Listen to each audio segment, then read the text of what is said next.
788-0099 and enter meeting ID 918-1269-1896. This information is also available on the published agenda in the public notices section of the city website and on the broadcast of this meeting on CTN Channel 16, AT&T Channel 99, and online at www.a2gov.org/watch-CTN. Colin, could you please call the roll? Commissioner Apple?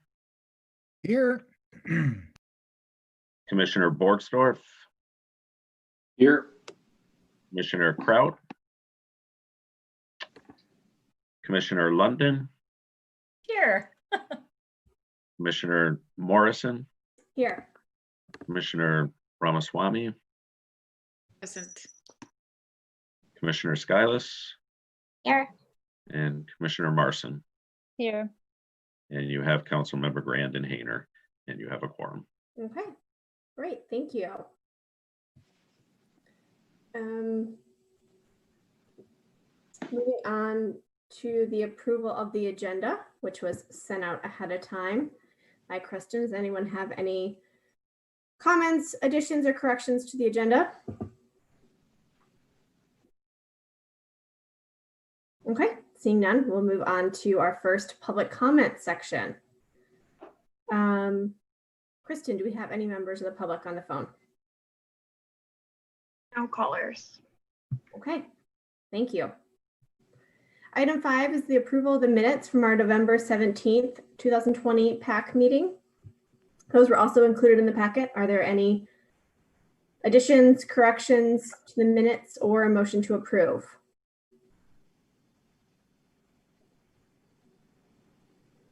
To approve. Motion by Lauren to approve. Is there a second? Second. Seconded by Mike. Thank you. Any further comments or discussion? All in favor of approving the November minutes, please say aye. Aye. All opposed? Okay, minutes are approved. Thanks. Item 6, presentations. We don't have any today. Item 7, reports. First up would be Colin, Parks and Recreation Manager report. Yeah, I just have a couple of things to share today. Have the usual update on the COVID and kind of the effect on our facilities. So about November 18th, we had to close the ice rinks again because of the governor's orders, and those remain closed. At this stage, I think what we're going to do is we obviously have the ice up for vets and for Bureau, and that is quite a process just to get it in place. I think we're going to keep it there through the month of December and see what is basically presented at the start of the new year in terms of kind of the likelihood of that space actually being able to be used again in a way that we could use it for programs. So just kind of holding steady and hoping to get through the holidays on that with some good news. We do have a Winchell Park renaming committee meeting on Thursday of this week, so we're starting to get back on track with that. We have a lot of names that have been submitted for, I suppose, the potential renaming, and we'll be reviewing those at the meeting, and I hope to get, I suppose, the candidates down to 4, and then we'll start to discuss kind of how we're going to have the public weigh in on the final choice. So a lot of very interesting individuals being put forth. So that'll be a good discussion on Thursday. Tomorrow is, we will be replacing the signage at what was Rose White Park with signage for Graydon Park. We will be waiting until the spring or the summer to do kind of a ribbon cutting ceremony, for lack of a better term right now. But tomorrow we'll see the sign change, which I know is something that is family is excited by and pleased by. So it is really nice to see this move ahead. Other information today, we started what will be kind of the long process for developing the FY 22 and 23 operating budget for the city. And we learned today of kind of the target cuts that we will have to prepare for the administrator. And the cut is 5%, which is pretty significant. Not perhaps to the degree that it was back 2008, 2009 for the recession, but it will be a challenge. It will be something that we work through, and we'll obviously come back to you with all sorts of updates. But I wanted to share that with you today because I received the information today. And as I have more, I will share with you. But I think for today, that's all I have. Thank you, Colin. Mhm. Does anyone have any questions for Colin or any comments? Quick question. Yeah. Will the outdoor ice be going up this year? I see plenty of reasons not to and a couple of reasons too. So I was curious. Yeah, I appreciate the question. The outdoor ice rinks that we have had over the past years at Ahmadinger Burns and also Northside Parks, those are not part of the approved operating budget this year. So they're not in there in terms of funding. And also at this stage, I think it's probably not wise to put them up for, although it's outside, which is great, bringing together groups of people is perhaps not the goal at the moment. Good question. Anything else for Colin?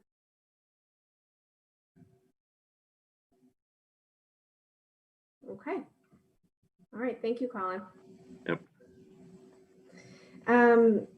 Item 7B, report from Recreation Advisory Commission. We don't have a report, but Colin, we do have, in 2021, we'll have a new representative joining PAC, correct? Yes, I forgot to mention that in my notes. Yeah. But yes, there was one appointed by RAC at their last meeting. So I think the first meeting for 2021, we should have a full roster again. Yeah, great. No other reports from other commissions, committees, or task forces. So moving on to new business. Item 8A is a resolution to approve routing a paved portion of the border-to-border trail through the Barton nature area. This shouldn't be a surprise to anyone because we did have a presentation about this at our meeting last month, and we're told that we'll be discussing a resolution today. So I'd like to invite Hillary and Pete to provide more information about the resolution before we discuss it. Great. Great, thank you. So hopefully everyone can see my screen. Great. Yeah, hi everyone. Hillary here again, and Peter Sanderson from Washtenaw County Parks is joining me as well. We just wanted to today just give you a brief overview of the feedback we received at the public meeting we hosted a little over 2 weeks ago. So this was a public meeting to just update everyone, similar to what we showed you on the outcome of the feasibility study, and provide opportunity for public input. And then we'll also provide opportunities for you to ask us questions as you consider approving paving in the Barton nature area. And so at our December 2nd public meeting, we got lots of interest, near unanimous support for the tunnel project. Lots of excitement there, and still overall really strong support for paving in Barton nature area. We had a record-breaking attendance. Actually, over 70 members of the public joined, in addition to many public officials and city staff, including members of PAC. So that was great. It was great to get a lot of feedback and input. And then we also received some emails from members of the public as well, which we shared with you in your packet. And for anyone who wasn't able to attend and would like to view that meeting, it was recorded, and that is available on our website at a2gov.org/park planning. And so in our public meeting, we began by presenting the tunnel, gave an opportunity for discussion, questions, and we did some polling. So, doing a poll and providing opportunities for attendees to weigh in with their opinion. And we did that, and then we did the Barton Nature Paving second. So I'll just do a brief overview on what we heard from the tunnel. A lot of the questions we received focused on how this location was specifically chosen and other alternatives that were explored and why those weren't selected.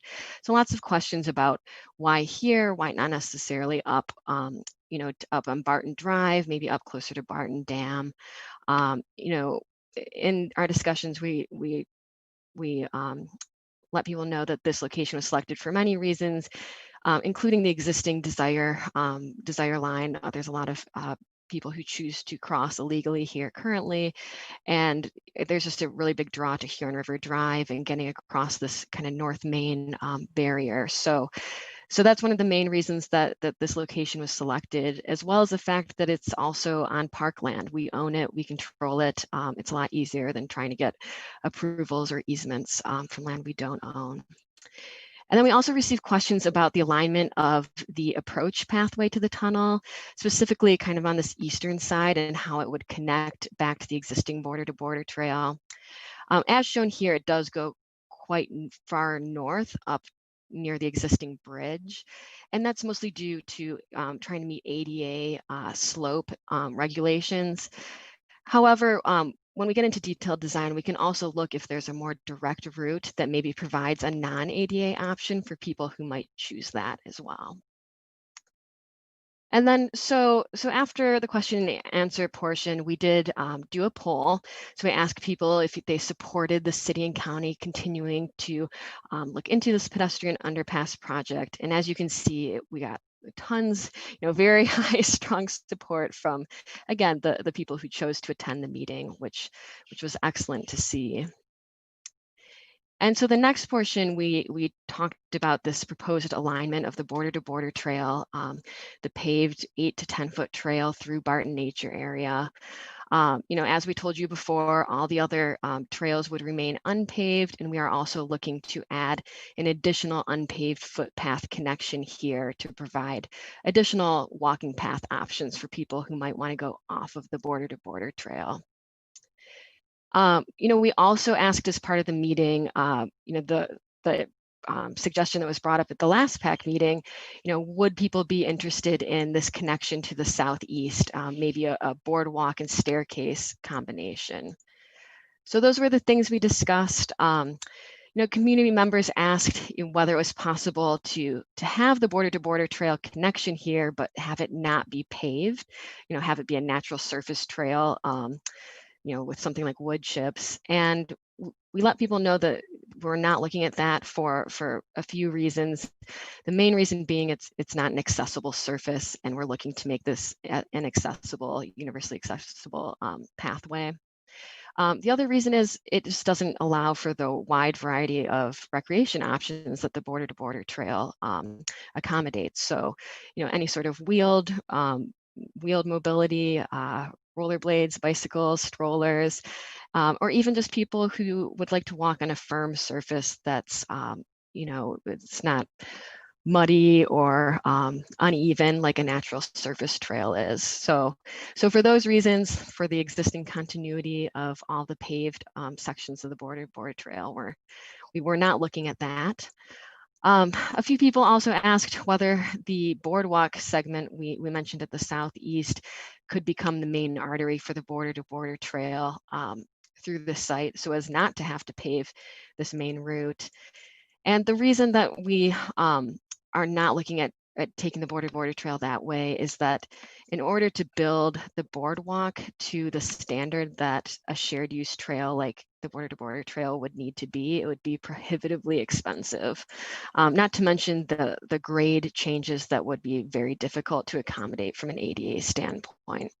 So for those reasons, we are looking, the easiest route for us is staying mostly along that existing trail alignment with a few, adjustments to accommodate trees and better sight lines. And then there were also some questions about continuity with, if we bring the border to border trail through Barton Nature Area, what will it connect to? What's the ultimate plan? And as Peter mentioned, the Washtenaw County Parks has plans to connect this all the way west, connect up to the portions of trail that they're currently constructing out in Dexter. So this will not be just one segment that doesn't connect anywhere. It'll be part of a larger off-road, paved shared use trail system.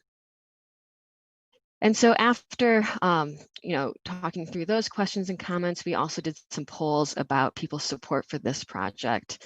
So the first one, just do you support paving and extending the border to border trail through Barton Nature Area? As you can see, 82% of the respondents or the attendees were very much in support.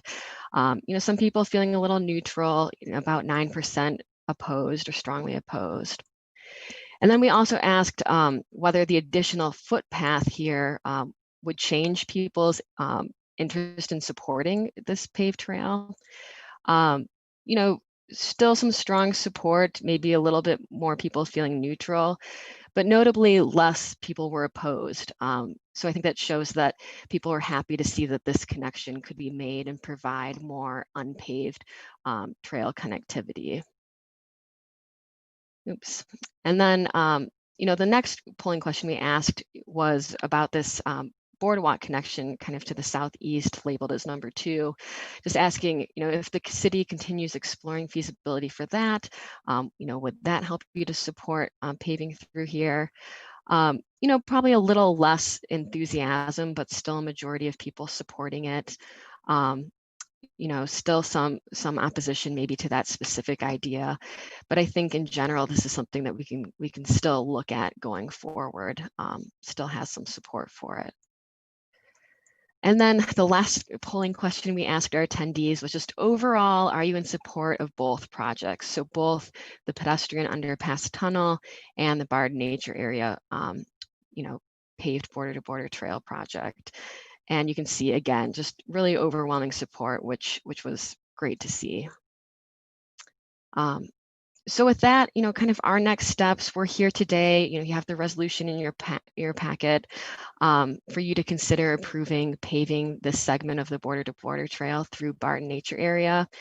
That would be contingent upon us getting funding commitments for the tunnel. So we would not be paving the segment if the tunnel wasn't going to happen.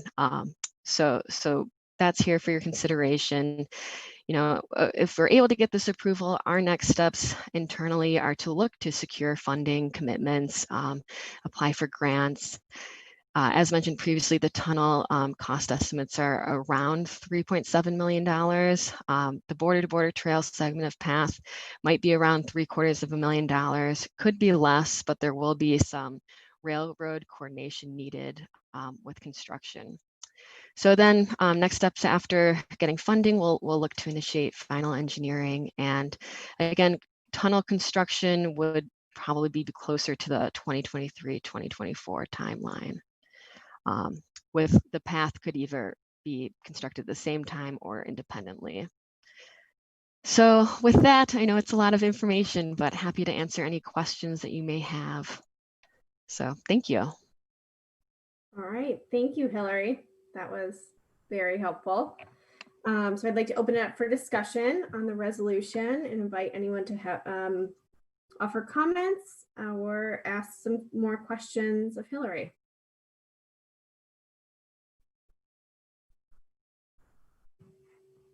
Councilmember Hayner. Yeah. Does this effectively, would the completion of this project effectively complete the city's, commitment to making this B2B connection complete? Like, this is the last leg that we don't have up to the quality of the rest of the trail. Is that correct? Peter Sanderson might be able to answer it a little bit more. As far as connecting between Ann Arbor and kind of the western portions of the border to border trail, I believe there's still a couple other segments that are either fully designed or within the planning stages. So this isn't necessarily the last piece, but it's a very critical gap in connecting. Is it the city's last piece? Yeah, I think it's probably pretty close to being the city's last piece. There may be something further along. There's one property, the Brokaw Nature Area, that it might touch further west. That's near Wagner Road, but Like Colin can weigh in on this answer. Yeah.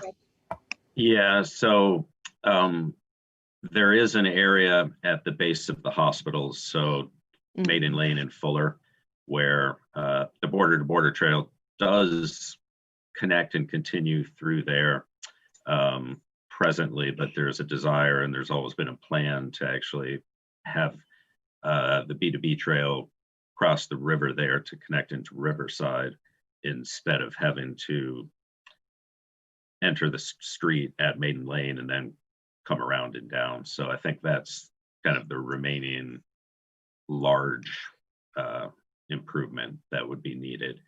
And the idea has been for a while, when and if that intersection is reworked or constructed. I know there's an idea for it to be a roundabout, but at that time, that would be the kind of wise time to do this construction. Okay, thank you. Mhm. I mean, I guess is some of the Mishcon development, isn't that taking some of that into account potentially? Scooting across there or not? That's what I thought they were gonna. Yeah, they do have some planned, trail network through there. It wouldn't technically be along the official border-to-border trail route, but there will be some connectivity there as well. Yeah, that's currently planned. I've had various people over the last couple of years reach out and say, "Hey, city's got to step up. It's like you're the missing links or whatever." I'm like, "Are we really?" I was trying to figure it out. I was looking at the path maps and everything. So, all right, thank you. Mm-hmm. Other questions or comments? Can you guys hear me? I'm trying something else here. Yeah, Mike, we can. I guess I had a question, and it's maybe for Dave, if he's still there. I think so. You better I be. am. Yeah, I am here. Dave's here. I'm here. Dave, my only concern about that section of paved path following that old path is that it's I just worry about why that old path came into existence in the first place. And thinking about how people like to use these bicycle paths, which is, oftentimes for transportation and to go quickly. I wonder how that little path and the routing of it. I just wonder how that came into be, because I can't help but think that we've got a nice path through there already. I say this because, I remember 18 years ago going into that prairie that we're now preserving with this existing path routing and spraying the bittersweet vines that just covered it. Also looking at some of the Metro Parks paths, they're going through beautiful, beautiful woods. And I don't see a reason why we can't have one of these faster paths experience this beautiful prairie, as opposed to zigzag around on this thing that might not serve our needs as well as we want it to. So I know I've said this before, and I'm sorry for repeating it again here. Hillary, you've certainly been patient with me hearing it over and over. But yeah, I just put that out there because, I see this other approach to build another path, and it seems to me that we've got this good path already. And I've seen these beautiful trails go through prairie segments on the Metro Parks border-to-border segments, and they look good and they don't damage the habitat there. So I wonder if we're putting too much value on saying, hey, we've restored this habitat, it's beautiful prairie, we've got to stay out of it, when it could solve more of our transportation issues that we've got through this delicate natural area. And you'll never have to hear me say this again. Thank you all. Dave, do you want to respond to that? Yeah, I'm not sure about the specific question. I will say this: so the path, the red line that shows up on the map there, Hillary's, that path has been the pathway through Barton since all my 27 years here. I think that original path followed that route, at least in the southeast end, because it's a pretty narrow spot to get from the old grade. Her black arrow that says existing pedestrian bridge, that's on a pretty steep old, maybe it's a railroad embankment or something there, pretty steep and narrow grade. And then it's an old dam, Dave. Oh, is it? Okay. It's an old, and it also made a case to the Supreme Court in terms of your ability to regulate your water rights. So interesting little side note there. Yeah. And as you know, then that whole area where that existing the alternative path that's being proposed, that black arrow, it's all pretty wet in there. So that pushes that original red line up pretty close to the railroad tracks. How it got from there up to the bridge to the northwest, I don't know what that alignment was. You're right that the prairie that hugs the railroad tracks along there is an area that NAP's been working in quite a bit to try to restore. And I think from my standpoint, one of the reasons to not go through that is because we're still expanding that. We've been slowly cutting back the brush and opening up that area. Our hope would be that we could eventually get the prairie out to at least as far as where the existing trail is in there. And I think in terms of minimizing impacts to it, following the existing route certainly minimizes the impact to trees. If we took it a different way, we would just be taking down more trees out there. But and whereas is now, it does touch the prairie kind of in the center of the park there. So people using it, even as it currently exists, will be skirting along the edge of it. And then also they get another glimpse of it up towards the northwest as well. If that answers any or addresses any of your questions. Yeah, I think that's helpful, Dave. Thanks. Any other questions or comments?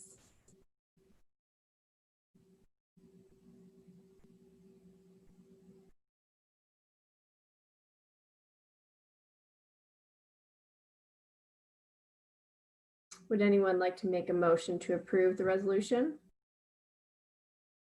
I would. I'd move to approve the resolution. I guess I'll add a comment too, that I appreciate the work that the staff did in putting together the resolution. And it looks like if you go to the bottom of it, it looks like the sort of the 5 whereas clauses that talk about specifically what we're resolving. It seemed pretty comfortable and well thought out. I mean, the features in Barton nature are identified for protection by NAP are protected. NAP is consulted during detailed and design. Unpaved walking paths alternatives are constructed where practical. And then there's this contingent piece that I think is very important. So we're not building or paving a path to nowhere, but it says that the construction would only be constructed if the pedestrian underpass tunnel has secured funding for construction. And then we sort of generally follow the placement, and any significant deviation will require PAC review and approval. And then the last is that we approve construction of the paved portion. So having considered it in detail and getting all the information we've had over these last months and meetings, I would move this for approval. Okay. Great, thanks. Steve, I think it's great that you pointed out all those whereas clauses because they have been thought out very carefully.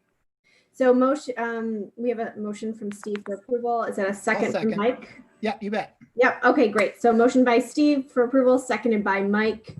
Any further discussion? All in favor of approving the resolution, please say aye. Aye. Aye. All opposed? Okay. Motion passes.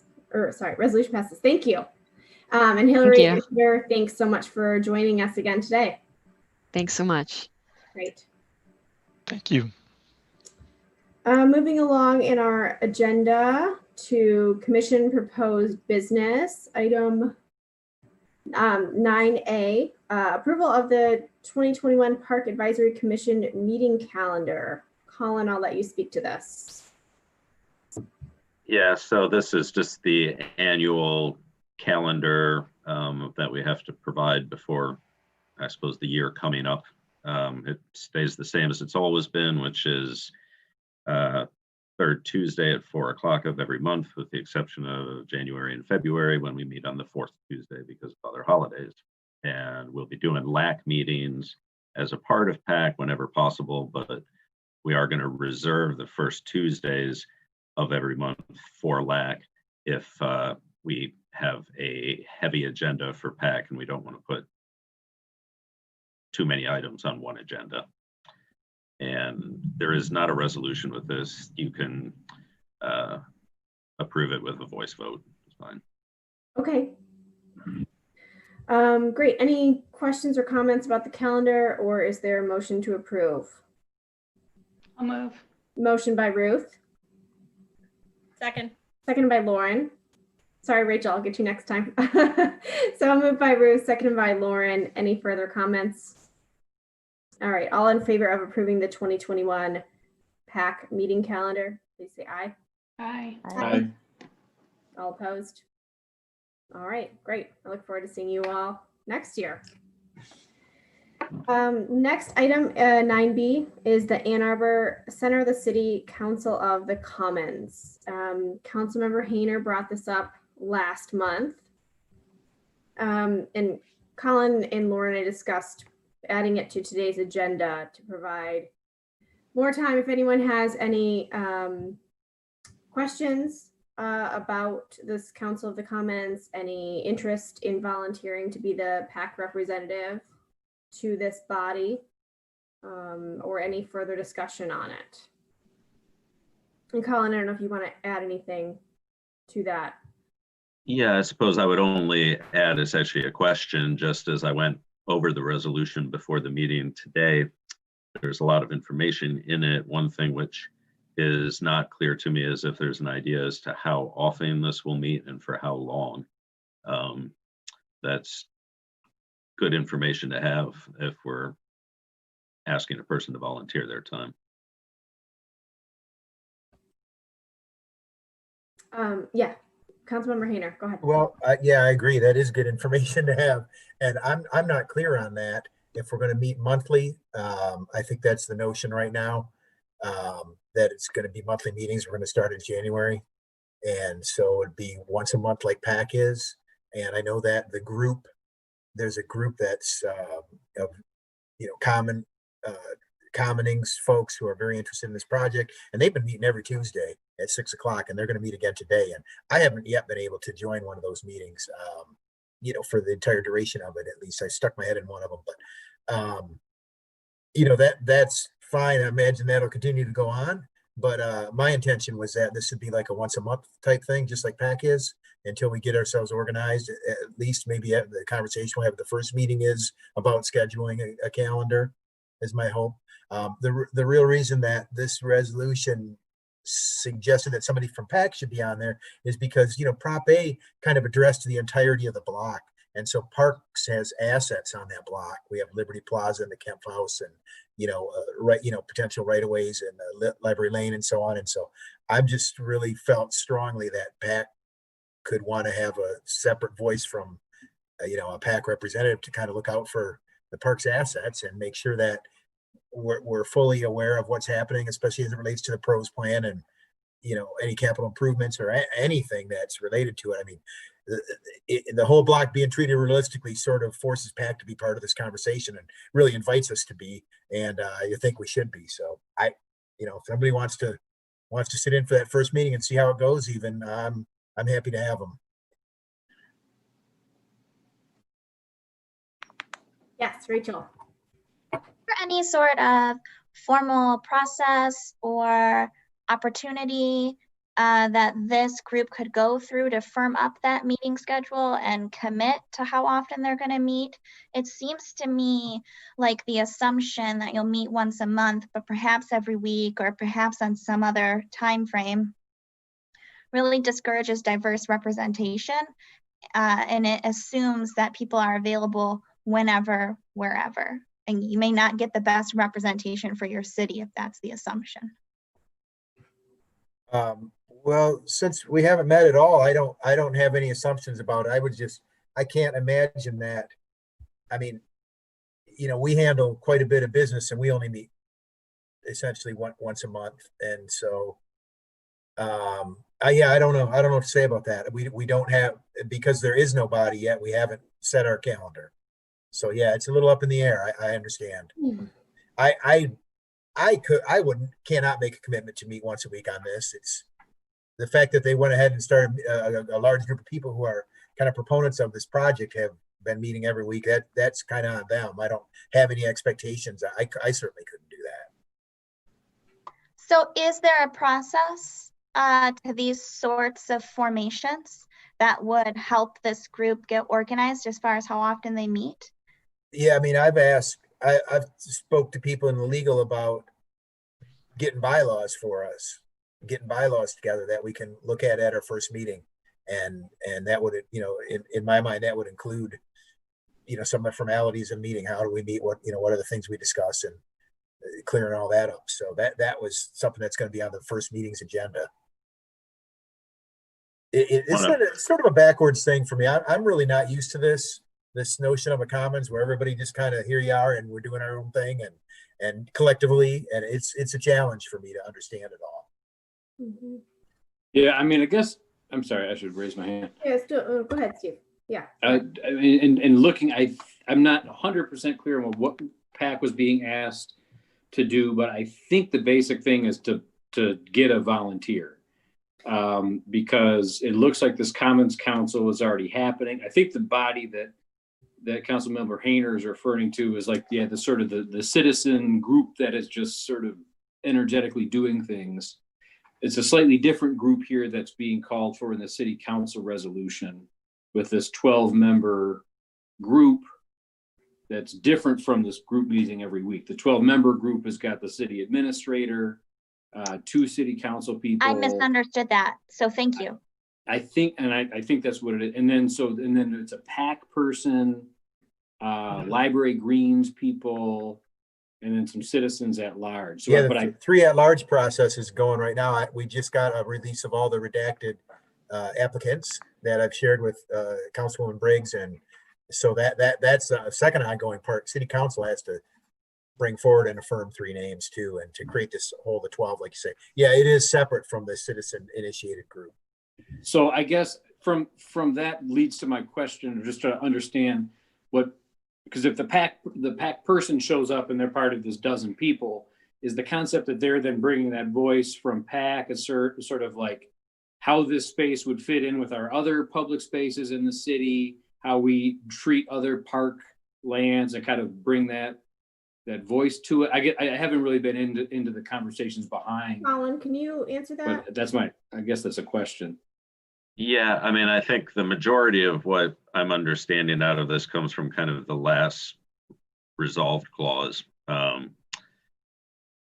there is a Council of the Commons, and while there's no limit on the amount of participants on that, for the purposes of establishing the council, 12 members will form the body for bylaws, with 11 given a vote.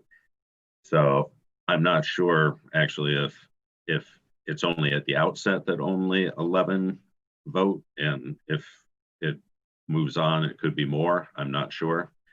I'm not either, Colin. It's sort of its own What thing. I will say, which is a little bit unusual, if there is a PAC representative, then that name is put forth and council confirms the selection of it. And in terms of what I would view and what we would usually have a PAC representative on a body like this for, is to both represent parks interests and expertise and input, and to bring back kind of the workings of a group to PAC to provide updates, so that there's understanding of kind of what's going on elsewhere. I think that's helpful. And I will say we're not necessarily looking for someone to volunteer right now during this meeting. If someone is interested, feel free to raise your hand, but we're not going to wait for someone to volunteer right now. I just wanted to have this brought up again in case there were more questions, which it seems there are. So I'm glad we can have this discussion. Okay. I have a question. Yeah, Pravina. So my question is, I know that there's a lot of history here, and knowing that there's this new committee that's being formed, does PAC or does the city have funding? Do we know, is this just a planning to think of, what could this be? What is the ideas behind it? What are the needs? But there's no, I don't know what our status is since the prop was approved. I haven't heard. Can I speak to that a little bit? Yeah. Yes, please. Because I want to speak to like the process, which is unorthodox to say the least, and then the funding. So there's a small amount of funding set aside in this year's budget, basically for staffing, is my understanding, so that this group can have staff support. That's not capital funding, right? That's really to help with staff support. So typically when we want to bring some sort of task force forward, the process that's been followed is that whoever wants to bring a task force forward or a new commission forward goes and works with the attorney's office, hammers out these details that are still being worked out, then brings it to council with the composition that and also the mission, right? Like what are we expecting you to accomplish? So I think the fact that it didn't go through the normal processes, that's why a lot of these questions are existing, and why I think it's in part been really hard to recruit people from PAC and planning to this. And then, there were 4 members that still, if you look on the city's website, because I was looking the other day, from these 2 groups that don't have an end date. So the only people that have been officially appointed to this group so far are the 2 council members. There are others that went through under the old council, and it's not that I don't anticipate them to be part of this 12, but it's still a little up in the air. And I can only speak to my expectations, which is that I would like this group to follow, not necessarily in their composition or the way that they come together, but to follow what I call like the skate park model, and come together with a plan for both, form and funding, right? So like form, function, funding, and to really, within about a year's time, work towards developing a plan that would lead to a memorandum of understanding with the city on how this plan, what the plan is, and how it would be funded. Mostly not through city dollars. So that's my own personal expectation. I know it's not in line with everyone's expectation, but that would be my hope for this group. And if I were the one coming up with the group in the first place, that's the process I would have followed to get to this point. But that's not exact. So that would be my hope. Like that would be success to me at the end of a year, that they would have a plan and a plan for a way to pay for it. Because if we don't follow some sort of process like that, you can have your meetings every Tuesday, but like a tree is not going to lead to something else. So we need to, otherwise it's going to be a parking lot for a long time. And so I think that's what needs to happen. That's helpful. Thank you. Ruth, did you have a question? Yeah, just points of clarification for me. Who are the 2 council members, and what is the timeline that we think we're operating on to find someone from PAC? So I believe the 2 council members are Councilmember Hayner and Councilmember Briggs. Is that correct? Yes. Yes. Okay. Yeah. And just to clear up also, that I don't have the resolution numbers in front of me, but the 2 members of the community commons group and the 2 members of library green that make up 4 of the 12 on this group, they were named and affirmed by council by resolution already. And also, as unwieldy and oddball as this resolution that you got put on the agenda tonight that described all this seems relative to things we've traditionally done, this actually did come out illegal with a lot of odd sort of modifications on the way and so on. And so it wasn't completely out of the blue. And the mission, to speak to that, I mean, if somebody said, what happened since Prop A passed? Well, the city formed a task force, and the task force issued a report, and part of the report had suggestions for moving forward. And my understanding was the mission of this Council of the Commons was to take up the work that the task force identified. And the task force had four main goals and bullet points underneath and so on. And some of them were, like Councilwoman Graham just said, it's identify funding, identify different, activities, form a nonprofit, whatever it takes. And so all those things were spelled out in that task force report. And my understanding was the mission of this board is to kind of, avail themselves of that work that the task force did and keep this project moving forward. So in the, I don't want to just keep going round and round too long, but to Ruth's second part of her question, what is the timeline for finding a PAC representative to volunteer for this? Well, it was supposed to be at the next meeting in December. Yeah, I mean, that's when we closed the applications for the 3 at-large, and I was hoping that we'd have them for the 21st. I'm still working on that with Councilwoman Briggs. She mentioned that she might want more time so she couldn't interview people or whatever, and that's okay too. But our goal was to name the 3 at-large by next Monday. But there's no super timeline for it. I mean, a quorum will meet with or without a PAC representative. I mean, I'll report back whatever is happening if we don't have somebody from PAC sitting on there to fulfill it. I don't think it prohibits a quorum from being formed. Okay, that's helpful. Yeah. Steve, did you have a question? I was getting ready to volunteer. Oh, well, okay. That's great. Yeah. That'd be awesome.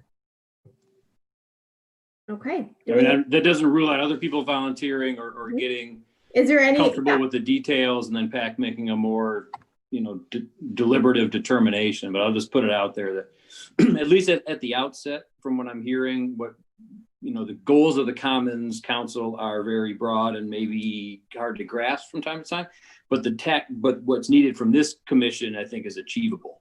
We just need one person to show up and participate and do, I think, what Councilmember Grant had kind of outlined is help steer this in a way.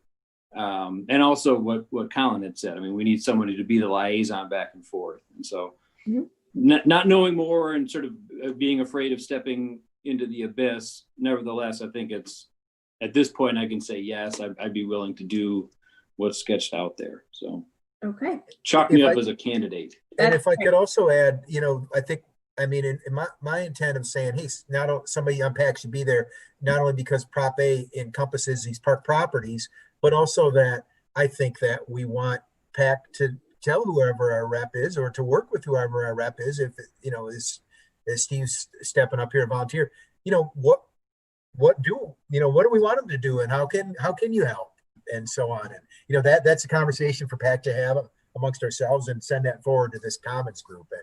And like what Councilwoman Grant just said, here's maybe it's illuminating to these folks that here's a successful path that we followed before, and take a look at this model. And that's perfectly welcome advice for this body, I'm sure. And I just want to acknowledge Rachel's comment about diversity of this group, and it is a concern that I have about this. I feel like we got a little closer with the task force, at least in terms of ages of the participants, and I'm not seeing that as much this time, and it is definitely a concern when we bring all the names forward to vote on them, whether it's the next meeting or in the first meeting in January. But just something I appreciate Rachel bringing up that comment, because it's a concern of mine as well. Yeah, I haven't dug through all of them. I don't know if we have any youth applicants this time as an example. I honestly haven't looked at if that's even something that's said in these applications. They're all sort of different, and so I got to finish going through them and see it. I mean, I thought, like, as an example, our youth member was awesome on the task force, so. All right. Well, thank you for all of the comments and questions. And Steve, thank you for volunteering. Council members or Colin, do we need to formally nominate Steve to be our representative, or can this just be passed along to his name be passed along to council? Oh, Colin, you're on mute.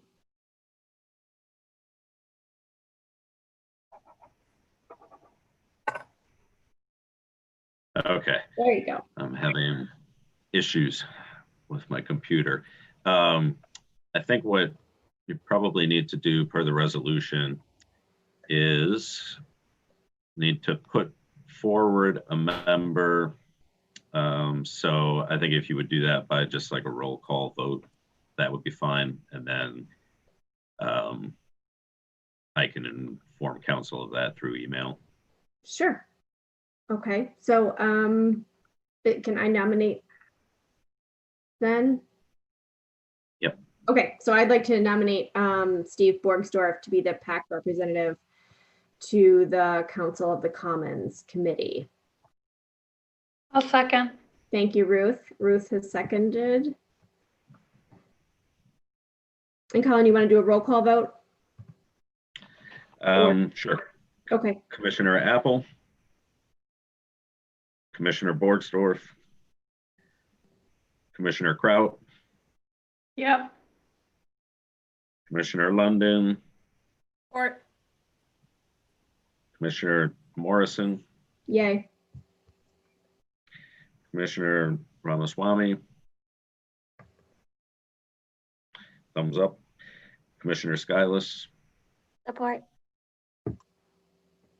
and Commissioner Marson. Yes.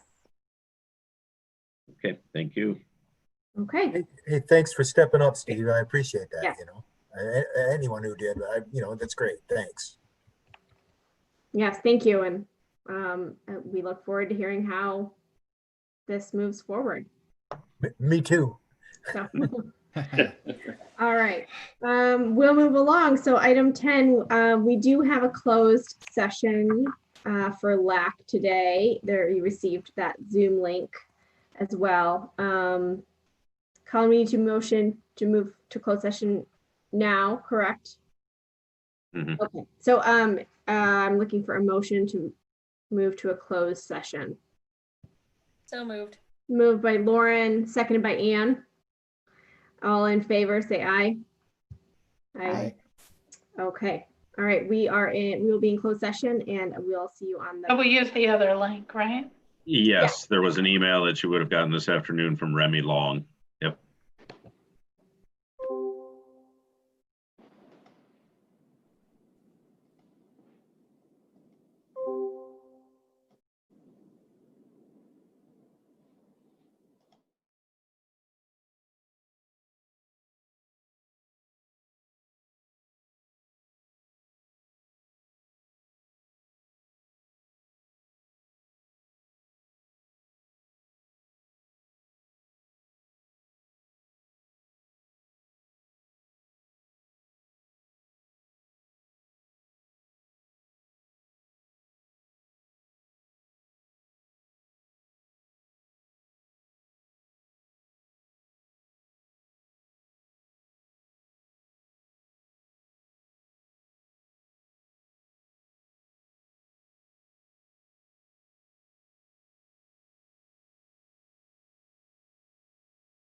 Looks like we have everyone here.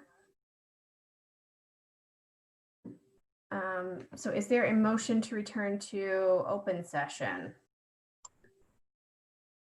Moved by Mike, seconded by Steve. All in favor of returning to open session, please say aye. Aye. Aye. Great. Okay. Returning from our LAC meeting, we do have one item of business coming out of that. And I will turn it over to Ruth for a motion to approve. I'm motioning to recommend city acquisition of fee title to 3.77 acres of property identified in application ID 2020-02 and approval of the contribution of funds not to exceed $1,507,500 from the Open Space and Parkland Preservation Millage. Is there a second? Seconded by Rachel. Okay. All in favor of this motion, please say aye. Aye. Aye. All opposed to the motion, please say Nay. nay. I'm a nay. Okay. So we are at 5 to 2. Is that 5 yay and 2 nay? All right, so the motion does pass. And that's our only item of LAC business. Thanks, everyone. Moving on to item 11, our second public comment. Kristen, do we have anyone on the line? No callers. Okay, great. Item 12, communications are in your packet. We have no other closed sessions, so we stand adjourned. Thanks, everybody. Aye. Thanks, everyone. Hi, everyone. Happy holidays. Happy holidays. Yeah, happy holidays.